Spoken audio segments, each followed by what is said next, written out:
Qu'est-ce qu'on a constaté, en résumé? On a constaté que l'UFDG reste toujours l'UFDG. Nos fédéraux n'ont pas bougé. Nos fédéraux sont absolument déterminés à remplir la mission qui leur incombe, à savoir gérer les fédérations locales, à savoir faire en sorte que la mobilisation, les réunions, les échanges puissent se tenir afin que nous préparions pour les prochaines élections présidentielles en Guinée. Et que la victoire soit de l'UFDG et accordée à notre président El Hadj Dalen Diallo. On a vu des femmes engagées, des jeunes engagés, des sages engagés pour la co-UFDG. Et certains même, en parlant, serraient les dents. Tellement que la hargne était là. Tellement que l'engagement, la volonté ferme était là. Donc ça, c'est au niveau de l'administration de notre parti. Le message a été passé. En tant que nouveau coordinateur, je suis la croix entre les fédérations. Il y en a 61, comme l'a rappelé ma collègue Madame Maï Khadijaba. Il y a 61 fédérations de l'UFDG en Guinée.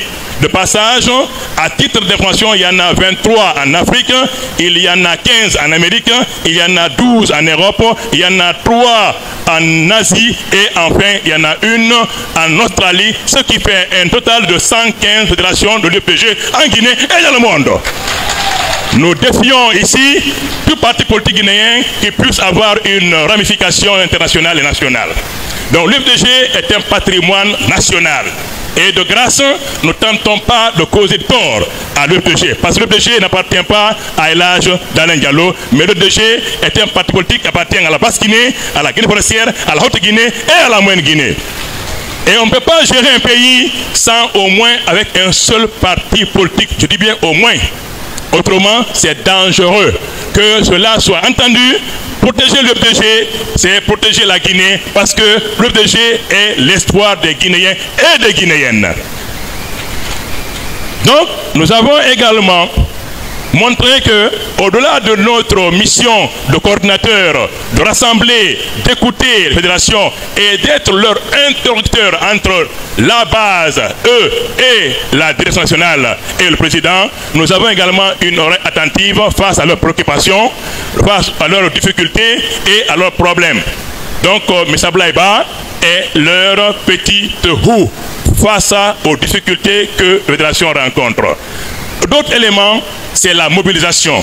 Nous avons demandé que toutes les fédérations reprennent les AG pour la simple raison que M. le Président Doumbouya, à l'occasion de son adresse à la nation le 31 décembre, avait expressément dit et formellement dit qu'en 2025, les activités politiques reprenaient en Guinée. Oui ou non?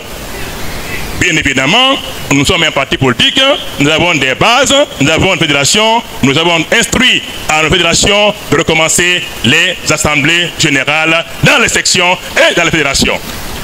L'autre élément de droit, c'est le certificat d'aptitude à l'exercice régulier d'activités politiques délivré par le MATD à l'UFDG. Le voici. C'est le document officiel qui nous autorise, en plus de la décision du président, d'exercer notre activité en Guinée et sur l'ensemble du territoire national. Je l'ai exhibé partout pour montrer à certains fonctionnaires que nous ne sommes pas là par notre seul bon vouloir. Nous sommes là parce qu'on est fondé en droit, puisque le ministère nous a attribué un satisfecit qui nous donne droit de sortir de Conakry, venir travailler. Donc voici ce que l'UFDG a reçu comme étant un document officiel. En plus de ces deux documents, il y a également la décision de nomination. Ne venez pas devant les gens leur dire que vous êtes nommé sans montrer une décision formellement signée par le président de parti. Et ça aussi, on l'a fait, on l'a photocopié et on a remis aux fédéraux, au bureau, pour qu'ils puissent avoir ça dans leur archive. Ça, c'est l'administration politique. C'est très simple, c'est très facile.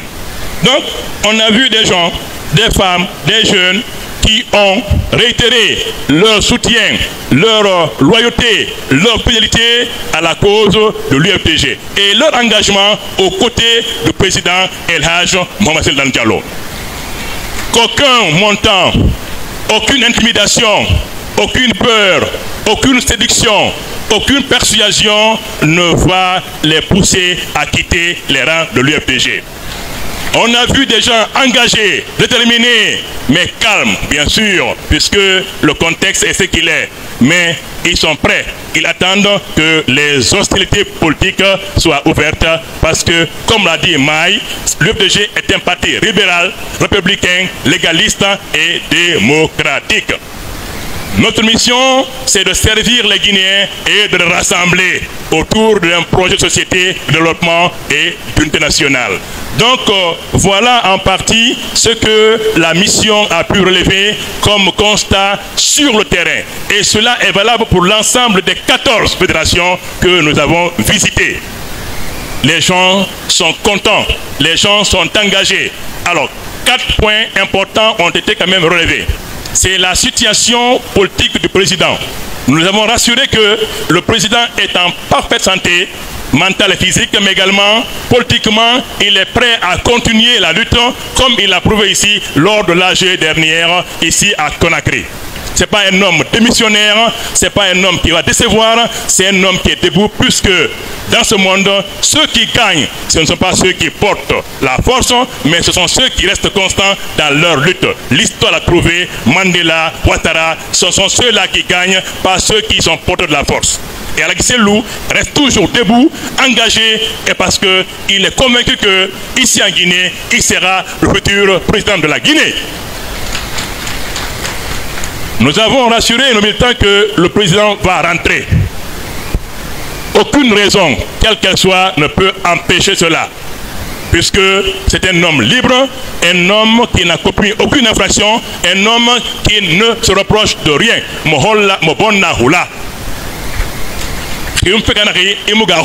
En bon sous-sous. Donc, mais le moment viendra lorsque le président va décider de rentrer. Ces élections présidentielles ne se passeront pas à son insu. Il sera ici avec nous, faire la campagne et il va les gagner. Deuxième élément, c'est l'affaire de la plainte au MATD et l'affaire de l'UFDG avec un plaignant et l'affaire de MATD avec l'UFDG. Nous avons expliqué cela, que oui, M. Ousmane Gawal Diallo se sont plein droit de saisir la justice de son pays s'il s'estime être lésé dans ses droits. Légitime, bien sûr. Donc une plainte est introduite au niveau de la justice de Dixine. La juge a estimé qu'elle doit analyser la plainte. Et elle a demandé que l'UFDG accepte de reporter la tenue de son congrès à une date ultérieure.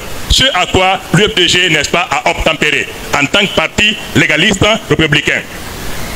Le MATD nous a instruit que sur les 17 points qui ont été réclamés à être satisfaits, 16 ont été satisfaits. Il restait un seul, à savoir la tenue du Congrès national. Mais puisque la justice est supérieure à une décision administrative, en l'occurrence celle du MATD, nous avons décidé en conseil politique d'écrire au MATD, joindre la décision de la juge de Dixine pour informer le ministre ou le ministère que cette situation judiciaire existe, par conséquent de bien vouloir tenir compte de cela. Donc c'est là où nous en sommes. Ce n'est pas un problème en soi, puisque les questions de procédure. Pour la procédure judiciaire, nos avocats œuvrent dans ce sens-là et une décision est censée sortir le 9 mai concernant cette plainte à Dixine. Et que le MATD a accepté que, n'est-ce pas, la date du 19 et 20 avril soit reportée sine die. Donc on a expliqué ça, nettoyé, compris proprement par nos militants. Le deuxième élément qui est abordé, c'est l'affaire de ce fameux mémo en Haute-Guinée et en Guinée forestière, qui a fait trop jaser dans les médias, dans les salons, dans les cafés. On a expliqué clairement et précisément que l'UFDG, le parti, n'en est pour rien. Au contraire, il est victime. Comment? Un cadre, membre du conseil politique, de surcroît coordinateur de la communication du parti, s'est permis, avec d'autres collègues, de sortir de Conakry sans ordre de mission et aller, n'est-ce pas, porter ce document à l'intention de fédéraux. pour leur dire que il est temps que le président soit un président d'honneur et que ceux qui, pour des raisons diverses, ne sont pas à l'UFDG puissent revenir. On a expliqué que d'abord, cette démarche, elle est illégale. Dès l'instant où M. Joachim Baba Minimono, dont il est question, n'a pas le mandat d'aller vers les fédérations. Il n'est pas le coordinateur chargé de la fédération de l'intérieur. C'est Ablaye Ba, par une décision montrée ici, qui est habilité à sillonner, à rencontrer les fédéraux. Lui, il est chargé de la communication. Premier bémol, première infraction. Il est sorti sans être autorisé et a rencontré des gens qui ne relèvent pas de lui. Deuxièmement, c'est cette posture de défenseur d'une cause perdue. Des gens désespérés, des gens sans programme, des gens sans projet, des gens de mauvaise foi, des gens qui n'ont aucune idée de la Guinée, pensant vouloir récupérer l'UFDG. Ce qui est hallucinant, ce qui est impensable, ce qui est impossible. Nous l'avons dit que cela est faux et archi faux. Ce mémo n'a pas été écrit par les fédéraux, mais plutôt écrit, rédigé ici à Conakry, par des ennemis de l'UFDG, tapis dans l'ombre et qui n'osent même pas s'afficher. Ils devraient avoir le courage de s'afficher, pardon.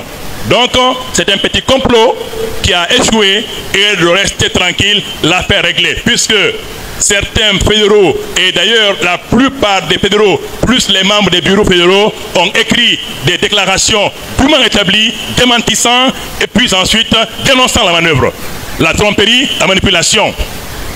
Donc, tous les médias, les sites internet ont publié ces déclarations de pardon, d'excuses et de loyauté, de fidélité et d'engagement vis-à-vis du président et du parti, à savoir continuer la lutte pacifique, la lutte démocratique jusqu'à la victoire finale. Donc l'affaire de Mémo est réglée, est finie, terminée. Conséquence pour l'auteur, puisque quand même, quand un individu pose un acte illégal, un acte inédit, bien évidemment, il faut qu'il comprenne que ce qu'il a fait n'est pas bon. Le président a décidé, pour des raisons de sécurité intérieure au parti, d'écarter gentiment et poliment M. Joachim Baba Minimono. Anani abonni, adjonna golle de bonirta. Anani abonni, alami. Salami abungike, mais Martinte. Jama Martinte. UFDG hina les cadres konon o jamado monohuti yo fijiro yai. Donc voilà ce qui monte à la tête des gens, hein, ou bien certaines personnes mégalomanes qui pensent qu'à l'UFDG on peut faire n'importe quoi. Donc une décision a été prise simplement pour dire monsieur Minimono, reposez-vous, cependant vous restez dans le parti, mais on vous a écarté de la coordination et mon frère Souleymane Konaté a été naturellement choisi. Applaudissez pour lui parce qu'il est valable.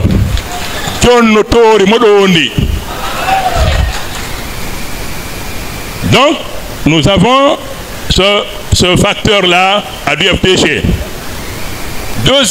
Quatrième élément, c'est l'affaire de nos collègues qui ont été vus sur une photo inédite, surprenante, n'est-ce pas, avec les autorités, sans aussi un mandat. À l'UFDG, on ne peut pas rencontrer n'importe qui sans être mandaté. C'est une infraction, c'est une faute. Donc, nous avons également expliqué à nos collègues et militants qui étaient assoiffés de vérité, parce que les médias parlent de la façon, la rue en parle, les cafés, chacun parle de ses commentaires. Nous avons levé le voile sur cette affaire. Personne n'a été chassé de l'UFDG. Personne n'a été congédié, personne n'a été insulté ou bien personne n'a fait objet de colère. Cependant, des cadres au plus haut niveau, le trésorier du parti, le député, ex-député de l'AB ont été vus, n'est-ce pas, ailleurs. Ce qui n'est pas, comment dirais-je, n'a pas été compris. Et on a attendu pendant quelque temps, au moins pendant 8 jours, pour que ceux qui ont été vus puissent venir s'expliquer vis-à-vis du conseil politique.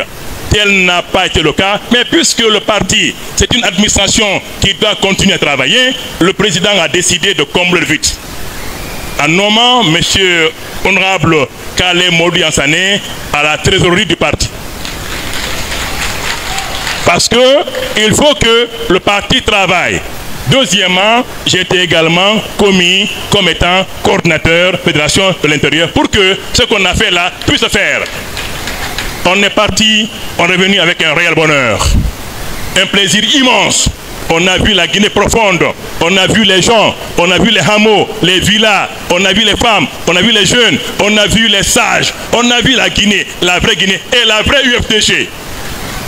C'est ça l'UFDG. Là aussi, on leur a dit que personne n'a été chassé, mais puisque ce qu'on a vu n'a pas été consulté, n'a pas été concerté, et on a attendu les intéressés pour qu'ils viennent livrer éventuellement une raison qui puisse justifier cette sortie inédite, ça n'a pas été fait. Le président doit contrôler, il doit comment dirais-je, sécuriser les institutions du parti. Par conséquent, il a décidé de combler le vide pour que le parti puisse fonctionner. Et aujourd'hui, merci, le Trésor fonctionne, les fédérations de l'intérieur aussi fonctionnent également bien. Le dernier élément, c'est le recensement. C'est un acte civique. Chaque État doit savoir quels sont ses citoyens, combien sont-ils, de quel âge, quelle profession, quelle activité, quelle nature. Donc ça, c'est tout à fait normal. C'est dans les textes de loi. Donc là aussi, on a été instruit de dire à nos fédéraux et à nos cadres et militants d'appuyer, de mobiliser, sensibiliser, encourager tous les gens de l'UFDG, femmes et hommes, à aller se faire recenser. C'est un acte citoyen. De 10 à X années, l'État guinéen est prêt à savoir combien nous sommes. Mais également de ne pas oublier de chercher la carte d'identité nationale. Dieu merci, elle est gratuite.